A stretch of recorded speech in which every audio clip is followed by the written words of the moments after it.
Conflict in Ukraine is now almost 100 days old, and some analysts had feared it now appears to be developing into a long-term war of attrition.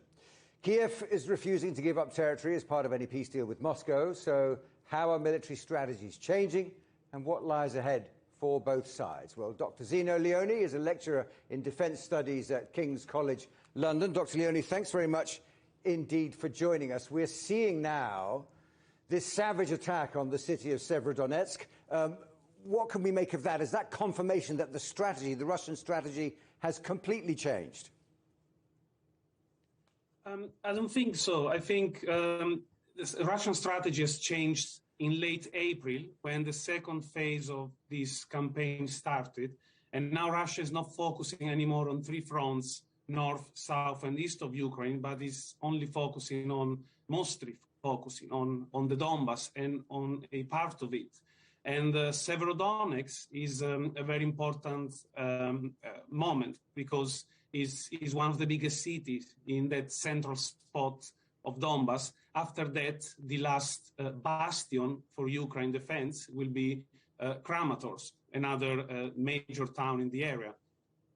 So the Russians have to do two things. They have to take this ground, which now they are managing to do with sheer force of firepower. But then, of course, they have to keep this ground. And what are they going to do once they occupy Severodonetsk and when they occupy these other cities? Can they turn that into a political occupation, or will they just sustain a military occupation for the rest of this year?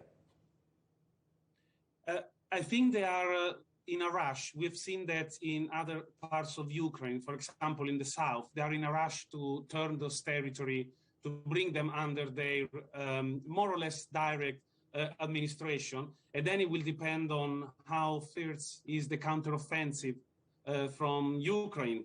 It depends on that, whether Russia will manage to have that political control or not. It will depend on Ukrainian counteroffensive. Do you think the Ukrainians have the ability to counterattack now? I mean, we saw in the north of the country that they took advantage of the chaotic Russian strategy to hit various vulnerable points of the Russian advance. But this time now, in the open ground, it's not proving as effective. Can they mount any kind of counteroffensive?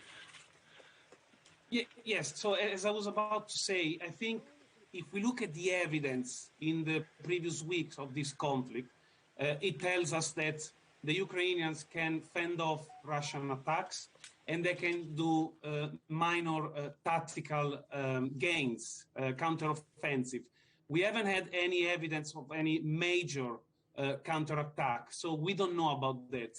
And anyway, the Ukrainian strategy over the next few weeks will be one of trying to slow down Russian troops advancing in eastern Ukraine, while Zelensky tries to negotiate a delivery of more weapons as fast as possible. That's their short-term strategy. Very briefly, Dr. Leoni, what's the timeline on this? Do you think this battle of attrition will continue right through the rest of this year?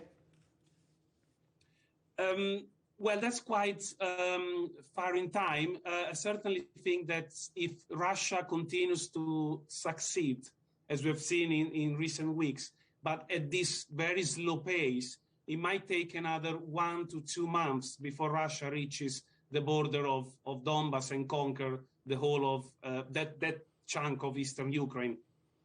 Dr. Zeno Leoni, thanks very much indeed for joining us today this afternoon.